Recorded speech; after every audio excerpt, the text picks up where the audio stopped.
1과 2. 고조선과 여러 나라의 성장 시작하겠습니다. 책은 18쪽입니다. 고조선 들어가 볼게요. 고조선의 건국. 청동기 문화를 배경으로 건국된 우리 역사상 최초의 국가입니다. 기원전 2333년입니다. 라고 봐주시고요. 이 고조선은 단군의 건국 이야기가 삼국유사라고 하는 책, 고려시대 책입니다. 스님인 일현이 지은 거고요. 자, 삼국유사의 단군의 건국 이야기가 나오지요. 옆에 한번 봅시다. 그 건국 이야기를 보면 자, 인간 세상을 널리 이롭게 할 만하다. 이거는 건국 이념이 홍익인간이고요. 바람, 비, 구름을 다스리는 신을 내리고 왔다. 이것은 무슨 사회다? 이 사회가 농경사회다. 그 다음 곰 한 마리랑 호랑이 한 마리가 내려와서 사람 되게 해주세요. 이거 무슨 미즘? 토테미즘. 동물심 있는 거지요. 곰이 여자로 변했는데 아무도 결혼 안 해줘도 했죠. 환웅과 혼인을 했지요. 이게 뭐다? 새로운 세력, 환웅 세력과 토착 세력, 곰 세력이 결합을 해가지고 세운 나라가 고조선인데 그 왕이 누구다? 단군, 왕검이야. 단군은 제사장. 왕검은 정치겠죠. 그래서 제정 일치시대입니다. 라고 하는 거 알아주시면 되겠습니다. 한 번 더 볼게요. 자, 단군 왕검이라고 하는 칭호가 단군은 제사장, 왕검은 군장이다. 라고 해서 요것이, 아이고, 단군 왕검은 재정 일치, 제사와 정치가 일치되는 사회입니다. 건국 이념은 무엇이다? 홍익인간, 선택받은 사상이야. 하늘에서 내려왔거든요. 그 다음에 토테미즘, 농경사회, 새로운 세력, 환웅 세력, 토착 세력, 곰 세력이 결합했습니다. 형벌과 계급이 존재했다라고 하는 거 보면 되겠습니다. 자, 성장 한번 볼까요? 기원전 4세기에 왕이라고 하는 칭호 사용하고 중국의 연과 맞설 정도로 성장을 합니다. 라고 하고 수도를 평양으로 옮깁니다. 왕검성이고요.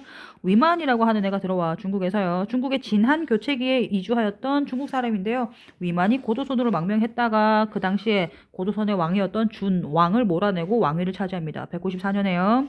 우수한 철제 무기를 사용해서 주변을 정복하고 중개무역으로 경제적인 이익을 차지해요. 중국과 그 다음에 중남부의 진 사이에서 중개무역을 해서 그렇게 되고요.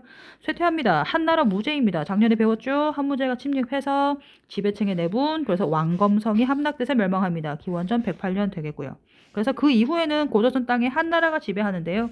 고조선이 멸망한 이후에 한나라가 고조선 일부 지역에 낙랑군 같은 사군과 여러 현을 설치해서 고조선 유민들은 한반도 남쪽 으로 이주했다라고 이야기가 나옵니다.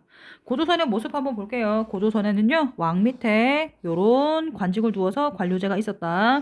팔조법이라고 하는 걸 외워두셔야 돼요. 팔조법이 지금 하나, 둘, 세 개가 나오는데요. 요거 다 봐주셔야 됩니다. 사람을 죽인 자는 즉시 죽인다. 생명 존중하는 것이고요. 남한테 상처를 입힌 자는 곡식으로 갚는다. 곡식이니까 농사 짓는구나. 상처를 입으면 일을 못하죠. 그래서 노동력을 중시한다라고 하는 사회인지를 알 수가 있겠어요. 도둑질이라고 했죠. 이건 사유재산이 있다라고 하는 거 노비로 삼는다. 헐, 계급사회네. 하나 더. 노비 안 되고 싶으면 50만 졌네. 라고 해서 이거는 무슨 사회다? 아, 이 당시 사회가 화폐가 있었구나. 라고 하는 사회를 알 수 있겠습니다. 한 번 더. 요거 별표지요. 고조선 문화 범위는 요만큼인데 그것을 알 수 있는 것은 탁자식 고인돌, 비파형 동검, 미송리식 토기가 나오는 지역하고 결합, 공통됩니다. 라고 하는 거. 고조선 문화 범위, 그리고 그 밑에 비파형 동검, 미송리식 토기, 탁자식 고인돌 외워 두셔야 됩니다. 자, 이제 철기 들어갑니다. 보급은 기원전 5세기에 들어간다라고 나오고 있어요. 기원전 5세기경에 중국으로부터 들어갑니다. 철기 보급과 사회 변화, 철제 농기구를 사용하는데요. 농업 생산력이 향상이 되고 인구가 늘어나고요. 철제 무기를 사용해서 정복 전쟁이 활발해서 만주 한반도의 여러 나라가 성립되고 있지요. 그렇게 들어가고. 그 다음 만주 한반도의 철기 문화를 한번 볼게요. 철기 문화는 북부 지방에서 시작됐고 남쪽으로 들어가고 청동기 끝나고 청동기는 있을까요? 아직 있어요. 의식용, 제사할 때 그리고 장신구 등으로 사용됩니다. 기존의 청동기 문화를 계승을 했다라고 하지요. 하나 더.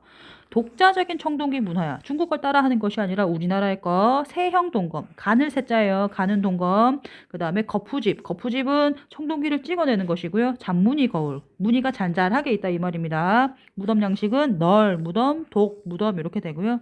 중국과 교류를 했다라고 하는 말이 들어가는데요. 중국 돈입니다. 명도전, 칼처럼 생긴 돈 하나 있고요.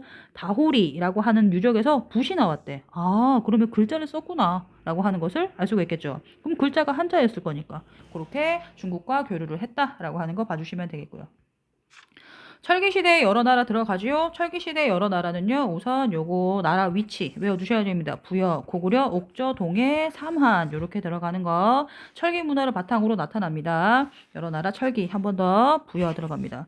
만주 숭화강 유역의 평야지대에서 성장해서 농경과 목축이 발달하고 중국과 교류를 했습니다. 연맹왕국이에요. 왕 하나, 마가 우가 저가 구가, 마가 우가 저가 구가 등 4개 사출도로 통치하니까 오부족 연맹입니다. 근데 얘네 특징이 왕권이 약해.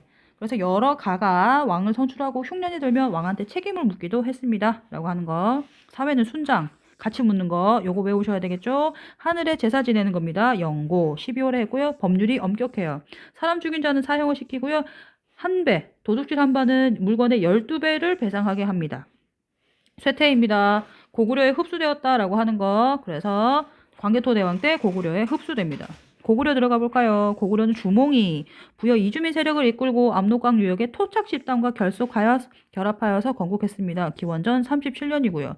맨 처음엔 졸본의 도읍을 가지고 있다가 한나라의 군현을 내보내고 주변 서국을 복속해서 영토를 점점 넓히고 있어요.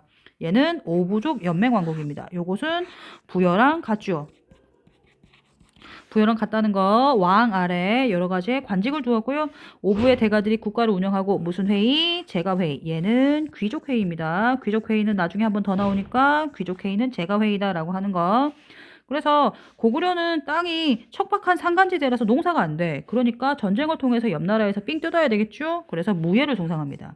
잘 싸우는 거 중요하고요. 그 다음에 동맹. 하늘에 제사 지내는 것이 동맹이고 10월이었어요. 법률은 엄격하고 서옥제 들어갑니다. 사위서자 지복자지요. 자, 서옥제 여기 보입니까? 서옥제 좀 이따가 설명해 줄게요. 그 다음 옥저와 동해. 옥저랑 동해는 특징이 한반도 동북부 해안 지역에서 해산물 풍부하고 농경에 유리해. 정치도 공통점이 많아요. 왕이 없어. 중요해요. 군장만 있어요. 읍군 삼노가 다스린다라고 하는 거. 선진 문물 수용과 정치 발전이 늦어지죠. 그래서 나중에 고구려한테 다 먹혀요. 자, 옥조의 특징 한번 볼게요. 가족 공동 무덤, 그 다음에 민 며느리제야. 민 며느리제, 그 다음에 동네는 무천, 제천 행사 있고요. 조괴혼, 다른 동네 사람들하고 결혼하는 거, 그 다음에 책화, 남의 동네로 넘어가면 벌금 무는 거. 자, 그러면 우리는 서옥제랑 민 며느리제 한번 볼게요. 서옥제는 고구려 거지요. 사위가 여자 집에 가요. 여자 집 뒤편에 가서 집을 지어. 그거에서 사위의 집, 서욱이라고 해서 아들을 낳아서 클 때까지 남편이 그 집 가서 일해줘. 그래서 남편이 아들이 크면 아내를 데리고 자기 집으로 돌아갑니다. 그것이 고구려. 민며느리는 반대야. 며느리를 데리고 와. 여자 나이가 10살 이전에 혼인을 약속하고 남자 집에서 그 여자를 길러줘. 그리고 여자가 성인이 되면 다시 여자 집으로 가. 그래서 신랑 집에서 돈을 낸 후에 데려와요. 이건 뭐냐? 왜 남자가 가서 있고 여자가 와서 있을까요? 이거는 농경사회니까 노동력을 중시하는 전통을 반영한 풍습이었습니다. 라고 하는 거 봐주시면 되겠습니다. 자, 삼한입니다. 한이 세 개지요. 마한, 변한, 진한이고요. 한반도 남부의 여러 소국이 모여서 연맹체를 결성합니다. 마한, 얘는 백제라고 생각하시면 되는데요. 우선 마한은 목지국이 지배자였습니다. 그 다음에 진한은 사로국이 나중에 신라로 발전을 하고요. 변한은 철, 이 화폐처럼 사용했어요. 덩이쇠, 그 다음에 낙랑외에다가 철을 수출했고요. 얘는 나중에 가야가 됩니다. 정치입니다. 삼한의 정치의 가장 큰 특징은 재정 분리야. 자, 제사와 정치가 분리됐는데요. 군장은 신지읍차인데요. 걔가 정치를 담당하고 천군은 제사장이에요. 천군이 다스리는 곳은 어디다? 소도에 머무르면서 종교 의식을 주관하는데 그것이 소대야. 무릉 계곡 올라가다 보면 새 요렇게 있는 거 있죠, 그죠? 새가 요렇게 있는 거, 그게 소대인데요. 그거를 알려줍니다. 자, 이 사회는 남쪽 나라지요. 벼농사가 발달해요. 그래서 농사도 잘 되니까 5월하고 10월에 제천 행사를 2번 드린다라고 하는 거. 그다음 그 옆에 나오는 요 말 자체를 봐주셔야 돼요. 중국책이에요. 삼국지라고 하는 거에서 나오는데 하늘의 신에 대한 제사를 하는 사람을 천군이라고 했습니다. 사만에. 그리고 이를 소도라고 합니다. 천군이 다스리는 곳이 소도고요. 소도에는 도망 온 사람들은 누구든지 돌려보내지 않았다. 왜? 죄인, 도둑 같은 사람이 들어가도 함부로 잡아가지 못했다라고 하는 특징이 있습니다. 끝.